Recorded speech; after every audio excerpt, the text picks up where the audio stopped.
Hello, everyone. Welcome to another installment of Dr. Neptune's Show and Tell. And today I'm going to be talking about my Sex Pistols and Public Image Limited collection. What you're looking at here is Sid Vicious, who Johnny Rotten, the singer for the Sex Pistols, referred to as the John Travolta of punk. And what he meant by that, partly anyways, was that he was both a symbol of and a product of the scene.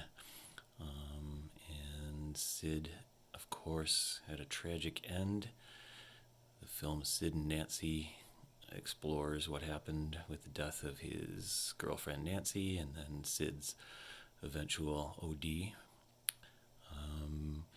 But I prefer not to dwell on the end of the story. The Sex Pistols story to me is funny and very interesting, and some great music. A lot of great music came out of them. So this book is part of my library of Sex Pistols media. It goes through, talks about how he came to be in the band. Oh, there's a particularly bloody image. Thank God it's in black and white. But Sid used to sometimes cut up his chest with broken beer bottles and smear it all over his face, just for provocation.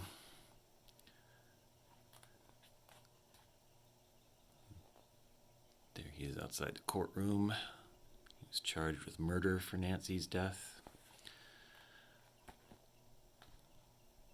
There they are together. So I've had this small book for a long time, talking about Sid. This book is awesome.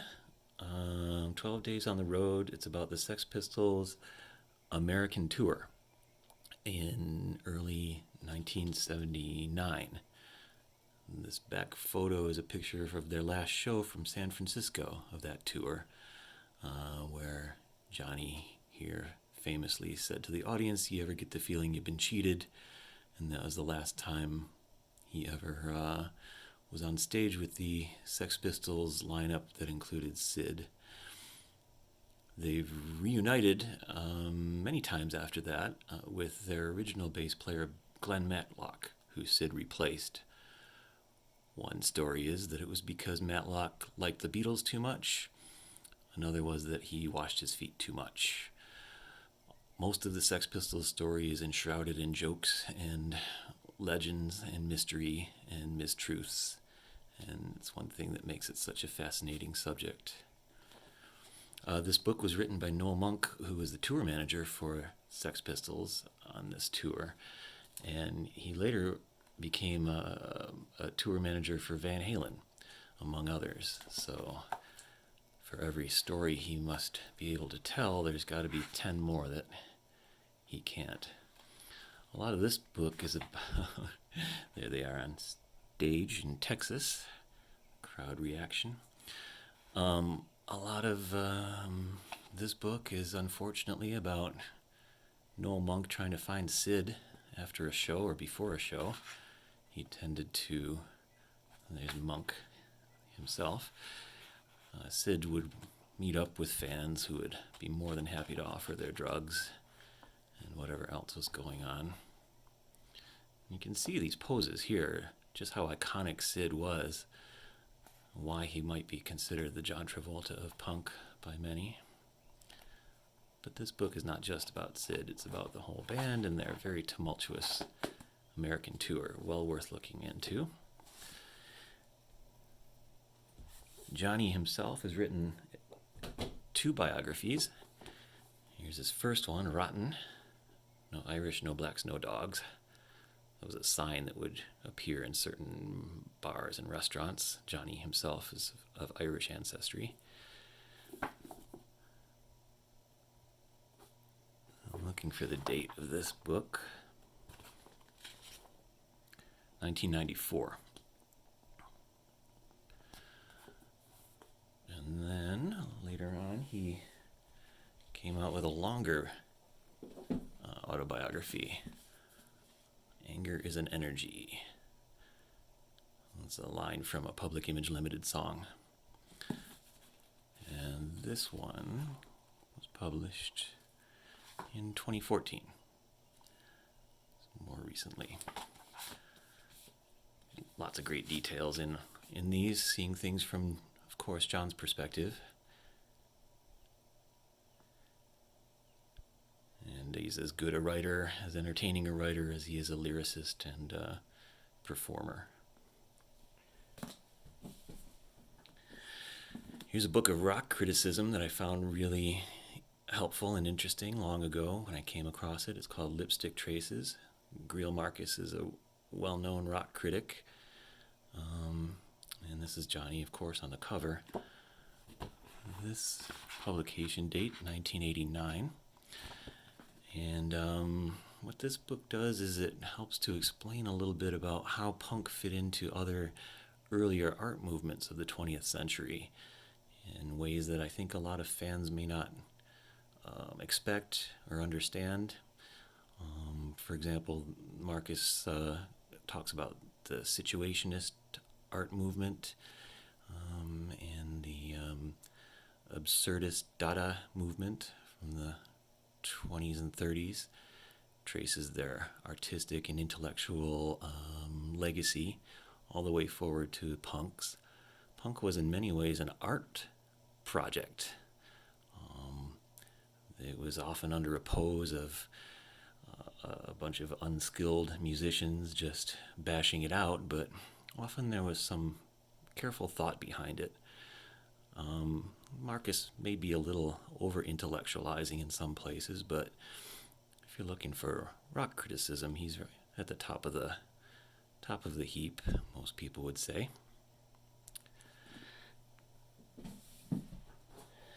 And my media collection continues with these films. These are two films made by the same director, some 20 or so years apart from each other or more. Great Rock and Roll Swindle came out just after the breakup of the Sex Pistols and includes a lot of the mythology and legend that surrounds the band. Malcolm McLaren here, wearing the Cash from Chaos t-shirt, was the band's manager for their incendiary years, and took credit, rightly or not, depending on who you're talking to, for much of what they did. It was his contention that the whole act was a swindle, that it was a joke played upon record companies and the record buying public, which may be partly true, but I suspect there's a lot of BS in there as well. This is a really interesting film. Great Rock and Roll Swindle. Definitely a product of its time. And then, same director, Julian Temple, followed up years later with this film, The Filth and the Fury. This is a much more thoughtful film. Maybe the perspective of time set in. It's got some very moving interviews, especially with John Lydon, Johnny Rotten. At one point, even seeming to weep over the death of his old friend Sid. So I see these two films as bookends, sort of the myth and the legend here in the Rock and Roll Swindle, and what might pass for more of a true story in this one. Taken together, really, really interesting films. All right, my music collection begins with Sex Pistols' first album, Nevermind the Bollocks. I had this on vinyl, and it was one of the first CDs that I bought. You can see how old it is, how well worn it is. This is their only real official album release. Every song a classic. The sound of a lot of these songs surprisingly similar in my mind to a lot of early Who. In fact, they covered the Who song Substitute in concert a lot. But if any album in rock history can be called seminal, it's this one. And then there are many bootlegs and compilations that aren't official. I have only 2 of them. There's this one, There Is No Future, with some live versions. And then this, actually, I also had on vinyl. This was recorded at a prison. And got some amazing live versions of their songs here, and some that aren't on the Nevermind the Bollocks album. Don't Give Me No Lip Child is one of my favorite songs they do. It's an old blues song that Johnny tears into. Here's Substitute. No Fun is a Iggy Pop and the Stooges cover, which they released as a single. And this album's a lot of fun. And then here's the soundtrack to The Great Rock and Roll Swindle. There's one of the songs is called Who Killed Bambi. And there's a lot of weird things on here from artists that weren't even in the Sex Pistols. This has always been one of my very favorite live versions. French title of Anarchy in the UK. But a companion to the film. Some scenes there. Here you can see this is the film had the famous scene towards the end of Sid Vicious singing My Way, and then machine gunning the audience full of tuxedoed gentlemen and their companions. There's some cartoon sequences. Sid nearly nude. Malcolm. Here are Steve Jones, the guitar player, and Paul Cook, the drummer, on the beach in Rio with Ronnie Biggs, one of the great train robbers who was famously living in exile at that time. And in the film, I guess, to connect his spirit of anarchy in robbing whatever he robbed. There are movies about that, the great train robbery. I guess it was a train. So they meet up with him there. Okay, and then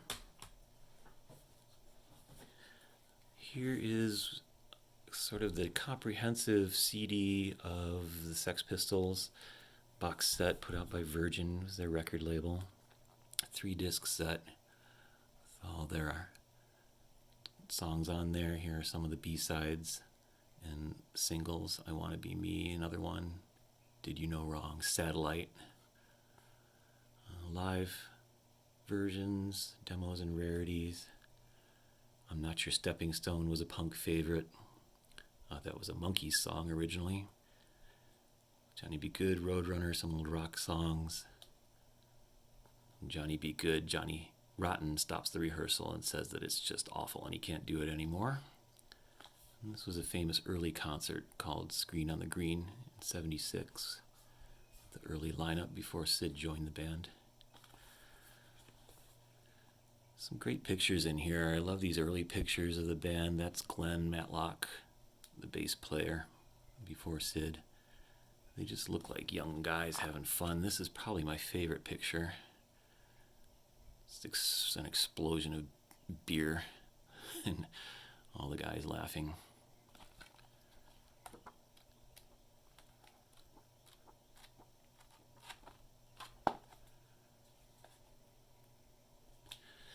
There. And then to finish off the Sex Pistols part of the collection, here is a Sid Vicious bootleg. There were many of these. He did a lot of shows on his own around New York City after the Pistols broke up. Some of them including members of the New York Dolls and the Dead Boys and others. This one is called Better to Provoke a Reaction Than to React to Provocation. Sid looking his usual self there.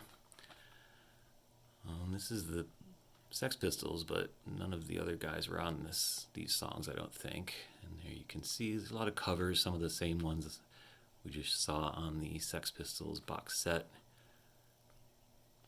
I Want to Be Your Dogs, Iggy Pop, Search and Destroy, also Something Else he performed in the Great Rock and Roll Swindle, Steppin' Stone, the Monkees song.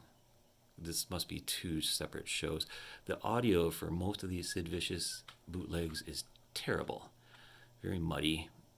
Sounds like it was taped on one of those old-fashioned tape recorders where you would push two buttons, play and record.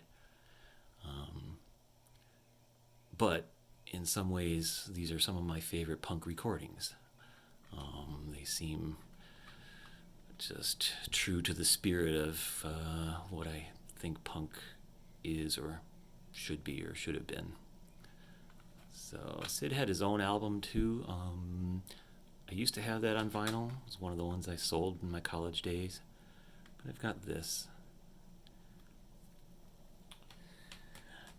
And then Johnny went on after Pistols broke up to form Public Image Limited, which he is still fronting today.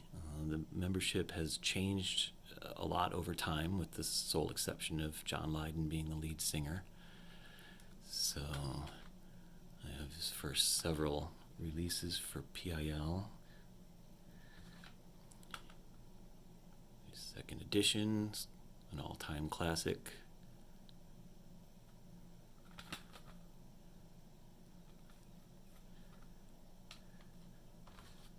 Flowers of Romance.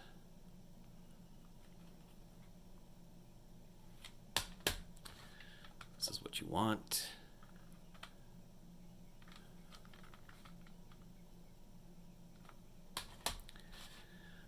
Burn This from iTunes, live in Tokyo. Excellent concert.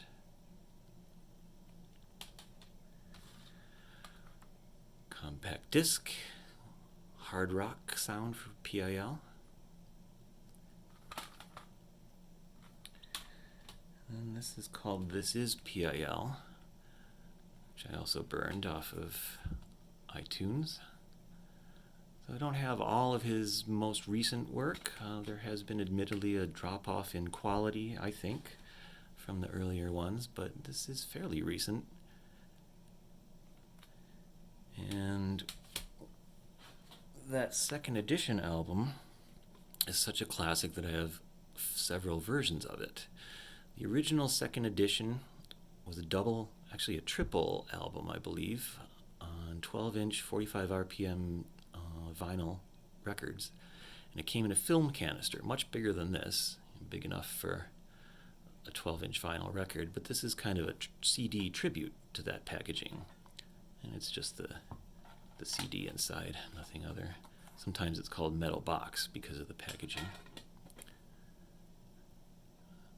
And then this is an expanded edition, also in a metal box, square one, of the same album, reissued to celebrate that album. There's a lot of things in here, very detailed booklet, clippings from the time, put the work in context.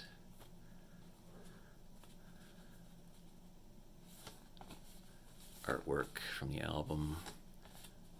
I have two of I believe that's the drummer, Martin Atkins. It's Keith Levine, the guitar player, legendary punk guitar player. I believe this was drawn by John.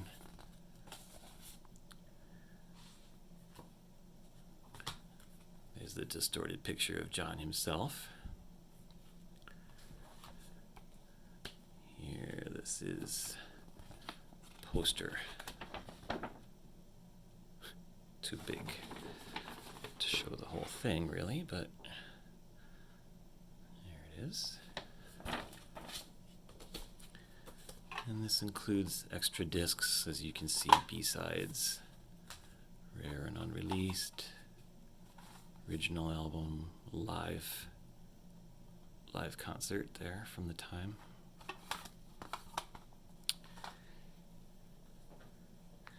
And then I have a similar commemorative edition 4 album.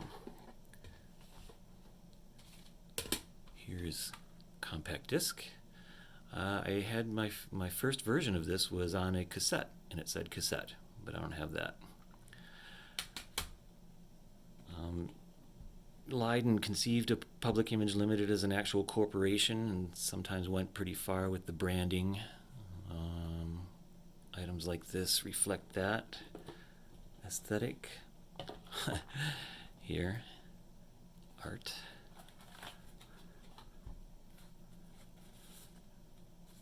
This is from about 1985.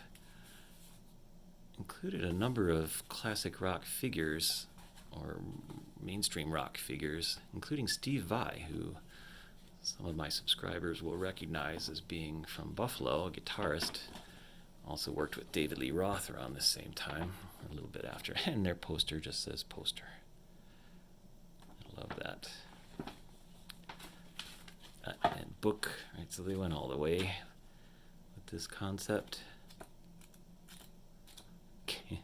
Yeah. Album, etc. And then finally I have the career summation box set of Public Image Limited here. The Public Image is Rotten, Songs from the Heart. It's a black heart, of course. This came out just a couple years ago, 2018. There's many different mixes and concerts and a lot of really great stuff for Public Image Limited fans. It's very well produced, put together package. Lots to look through.